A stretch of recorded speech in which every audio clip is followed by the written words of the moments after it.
Il y a des situations où tout semble simple, fluide et naturel. Et puis, il y en a d'autres où tout se bloque, où tout va mal.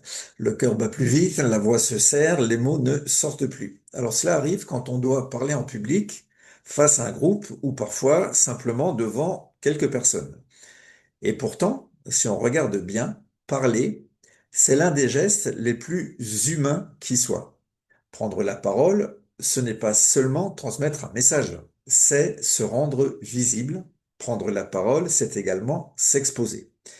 Et pour beaucoup, c'est un véritable défi, la peur de mal faire, la peur du regard des autres, la peur d'oublier. Alors ces sensations, tout le monde les connaît ou les a vécues au moins une fois.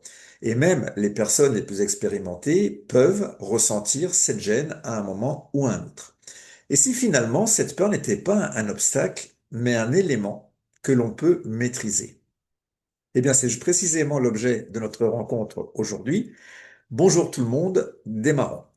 Je m'appelle Gabriel Ramirez Morales, je suis coach en entreprise, également formateur sur des thèmes comme le management et le leadership, la posture, la connaissance de soi, l'intelligence émotionnelle, etc., etc.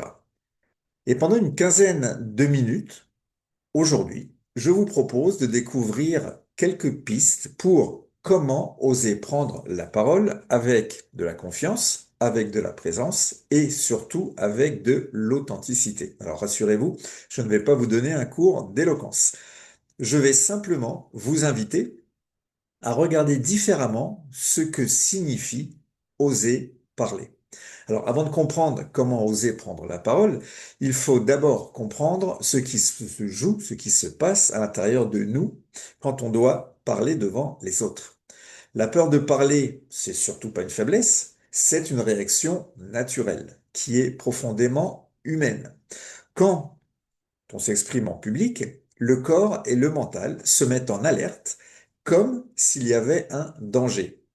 N'oublions pas, autrefois, être jugé par le groupe pouvait signifier être rejeté, donc être exclu et être en danger. Aujourd'hui, ce mécanisme, il est toujours là en nous, sauf qu'il se déclenche, par exemple, dans une salle de réunion ou lors d'une visioconférence. Le cœur s'accélère, la respiration se bloque, les mains deviennent moites, mais non, vous n'êtes pas stressé. Vous êtes tout simplement préparé à survivre. Ce n'est surtout pas un manque de confiance, ce n'est surtout pas une incompétence. C'est tout juste une surcharge d'énergie qui n'est pas maîtrisée. Tout ça, c'est juste votre système nerveux qui veut vous protéger. C'est important de le comprendre parce que ça change le regard qu'on porte sur soi. Le cerveau, lui, il perçoit la situation comme un danger potentiel. En réalité, ce n'est pas le public qui fait peur, c'est le regard. Ce regard qui peut juger, évaluer, comparer. Depuis tout petit, vous, moi, on nous a appris à bien faire, à ne pas se tromper, à être validé. Alors dès qu'on s'expose, tout ce passé va revenir. Et si je suis pas à la hauteur? Mais cette peur, au fond, elle a un message tout simple. Elle nous dit que ce qu'on s'apprête à faire compte pour nous. Si ça ne comptait pas, on ne ressentirait strictement rien. C'est pour cela que la peur est précieuse. Dans beaucoup de domaines, dans certaines situations, la peur, c'est un peu notre garde du corps. Sans peur, notre espérance de vie, elle ne dépasse pas les 5-10 minutes. Elle nous rappelle dans notre cas de prise de parole que notre parole, elle a du poids, qu'elle engage quelque chose de nous. Alors, la bonne nouvelle, c'est qu'on peut transformer cette peur en énergie de présence. Et c'est exactement ce qu'on va explorer ensemble ce matin. Alors, comment transformer cette peur en présence, allez-vous me poser comme question? Eh bien, je vais vous partager trois leviers très simples, trois points d'appui que vous pouvez mettre en pratique dès aujourd'hui dans vos réunions, dans vos échanges, vos présentations ou même dans vos conversations du quotidien. Premier levier, le premier d'entre eux, c'est se recentrer. Avant de parler, le réflexe le plus puissant qu'il faut adopter, c'est de revenir à soi. Souvent, on prépare nos mots, notre texte, nos arguments, mais on oublie le corps. On croit que la parole commence dans la bouche. En réalité, elle commence dans le corps. Quand vous respirez, quand vous sentez vos appuis, quand vous ralentissez, eh bien, vous envoyez un signal à votre cerveau qui dit je suis en sécurité.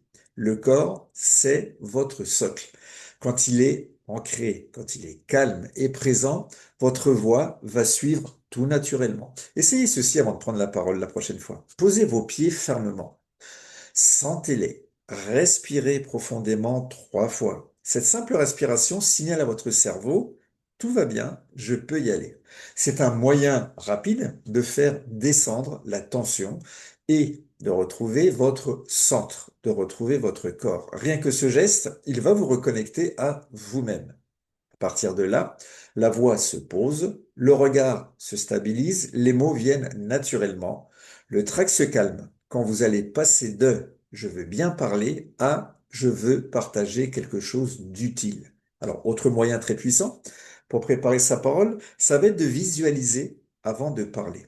Avant même de prendre la parole, prenez quelques instants, quelques secondes pour imaginer la situation exactement comme vous souhaitez qu'elle se déroule. Imaginez-vous debout, posé, les pieds ancrés au sol. Visualisez votre public. Il est attentif, bienveillant, il est intéressé. Et entendez vos mots sortir avec fluidité, votre voix qui est claire et stable, votre regard qui est ouvert et confiant. Ressentez donc cette énergie circuler dans votre corps, cette présence qui vous relie à votre auditoire. La visualisation n'est pas un simple exercice mental, c'est un entraînement qui est concret de votre cerveau et de votre corps. Plus vous imaginez votre réussite avec précision, plus votre corps se prépare à agir de manière sereine et naturelle. Vous pouvez même visualiser des signes de réception positive dans votre public, des sourires, des hochements de tête, des regards attentifs, et vous pouvez également ressentir l'énergie qu'il vous renvoie. Cette énergie va devenir un support invisible pour vous, ça va être un appui qui va vous accompagner dans votre parole. Cet exercice qui est très simple, qui est pratiqué devant chaque prise de parole, permet de transformer le stress en énergie constructive et de libérer votre parole. Il faut penser la chose suivante. Ce que j'imagine, je le crée. Ce que je pense, je le deviens. Et ce que je ressens, je l'attire. Alors, second levier, changer le regard sur le public. Quand vous prenez la parole, ce qui fait peur, ce n'est pas tant de parler. Ce qui fait peur, surtout, c'est d'être vu. Être vu, c'est se sentir exposé. C'est accepter que les autres puissent se faire une idée de vous. Et souvent, c'est cette idée-là que vous redoutez, celle que vous imaginez, celle que vous projetez. En réalité, le public n'est pas une menace. C'est une projection de vos propres attentes, votre besoin d'être à la hauteur, votre peur de décevoir, vos exigences envers vous-même. Lorsque vous pensez au regard du public, vous imaginez des visages qui évaluent, qui notent, qui scrutent la moindre erreur de votre part. Et c'est précisément cette vision qui va créer une peur en vous. Mais en réalité, c'est pas le public qui juge. C'est vous qui vous jugez à travers lui. Si vous regardez votre public comme un jury, eh bien, vous montez sur scène avec des défenses. Mais si vous le regardez comme un partenaire, tout votre corps va s'ouvrir. Ce que vous ressentez à ce moment-là va changer complètement votre énergie. Et l'énergie, c'est ce que le public va percevoir avant même d'entendre vos mots. Lorsque vous avez peur de prendre la parole, ce que vous redoutez, c'est pas le regard des autres, mais c'est votre propre regard sur vous-même, qui va être filtré à travers les yeux de votre auditoire. Pour oser parler, il faut d'abord changer ce regard-là. Le public n'est pas un tribunal. Le public, ce sont des êtres humains, comme vous, comme moi, qui ont, eux aussi, à un moment donné, eu peur de parler. Ils savent ce que c'est que de bafouiller. Ils savent ce que c'est que de perdre ses mots, d'oublier, de chercher son souffle. Et surtout, la plupart du temps, le public souhaite que vous réussissiez. Il souhaite que vous soyez clair, que vous soyez vrai, que vous soyez intéressant. Les gens ne viennent pas vous écouter pour vous juger. Si vous les regardez comme des juges, à ce moment-là, ce qui va se produire, c'est que vous allez vous contracter. Si vous les regardez comme des alliés, vous allez vous détendre. Le regard du public, il va fonctionner exactement comme le principe du miroir. Si vous envoyez de la peur, vous créez et vous verrez de la distance. À l'inverse, si vous envoyez de la confiance, eh bien vous recevrez de la bienveillance. Alors, avant de commencer, observez votre public, comme si vous alliez partager quelque chose et non performer quelque chose. Partager une idée, une conviction, une émotion, par exemple. Quand vous êtes dans cette intention de partage, vous passez d'un état de tension à un état de connexion. Cette différence est importante. Et là, tout change. Votre voix se pose, votre regard s'ouvre, votre corps s'ancre. Vous n'êtes plus en train de prendre la parole. Vous êtes en train de créer un lien. Car parler en public, au fond, si on regarde bien, ce n'est pas dominer une salle, c'est rencontrer des gens. C'est ce changement de regard, c'est le passage du face à face au côte à côte qui est important. Vous n'êtes plus face au public, vous êtes avec lui. Vous ne teniez plus un discours, vous transmettez un message. Vous n'êtes plus dans la performance, vous êtes dans la présence. Observez les grands orateurs. Ils ne parlent pas au-dessus du public, ils parlent à travers lui. Ils ne cherchent pas à séduire, ils cherchent à relier. Et ce lien se crée dans les premiers instants lors d'un regard, dans une respiration, dans une sincérité assumée. Donc, avant de commencer à prendre la parole, posez-vous une seule question. Qu'est-ce que je souhaite offrir à celles et à ceux qui m'écoutent? Lorsque votre intention est claire, votre peur devient énergie, votre trac devient du mouvement et votre parole, elle va devenir vivante. Troisième levier, c'est parler vrai. Tout simplement parler vrai. Ce que les gens retiennent, ce n'est pas la perfection, c'est l'authenticité. Ce n'est pas la perfection qui touche, c'est la sincérité. Vous pouvez être un orateur techniquement irréprochable, hors pair. Mais si vous n'êtes pas présent à ce que vous dites, votre discours sonne creux. Vous pouvez avoir un discours imparfait, un mot oublié, une phrase bancale, une bafouille. Si vous êtes sincère, présent, humain, les gens vont vous écouter. Commencez toujours, bien entendu, quand la situation s'y prête, par une phrase qui vient de vous, une expérience, une image, un ressenti, une anecdote. Eh bien ça va créer immédiatement de la connexion. La parole, c'est un lien, ce n'est pas une performance. Plus vous vous autorisez à être vous-même, plus ce lien devient fort. Également, j'aimerais ajouter une distinction qui me semble importante, c'est la différence entre le discours et le message, car il y a une différence essentielle entre le discours et le message. Le discours, c'est la forme, ce sont les mots, la structure, les phrases bien tournées. C'est important, bien sûr. Et le message, lui, c'est l'intention, c'est l'énergie, c'est ce que vous voulez vraiment faire passer. Un discours, il peut être parfait, mais sans rien dire vraiment pour autant. Alors qu'un message, même simple, même maladroit, peut toucher profondément. En résumé, le discours, il va parler à la tête et le message, lui, il va parler au cœur. Quand vous prenez la parole, demandez-vous, qu'est-ce que je veux que les gens ressentent? Qu'est-ce que je veux que les gens retiennent une fois que j'aurai fini de parler? Parce que c'est cela qui va marquer les esprits. C'est pas la beauté du discours, mais la sincérité du message. Alors, bien entendu, quand les deux sont réunis, là, on est au top. Plus votre message également va être aligné avec ce que vous êtes, et plus la parole devient juste et naturelle. Osez prendre la parole, ce n'est pas apprendre à briller, ce n'est pas chercher à plaire ou à convaincre à tout prix. Il y a encore quelques mois, j'ai accompagné un cadre dirigeant, un homme, un chef d'entreprise brillant, brillant à son poste, mais paralysé à chaque fois qu'il devait parler à chaque présentation. Et un jour, je lui ai demandé, quand tu parles, que veux-tu que les gens retiennent?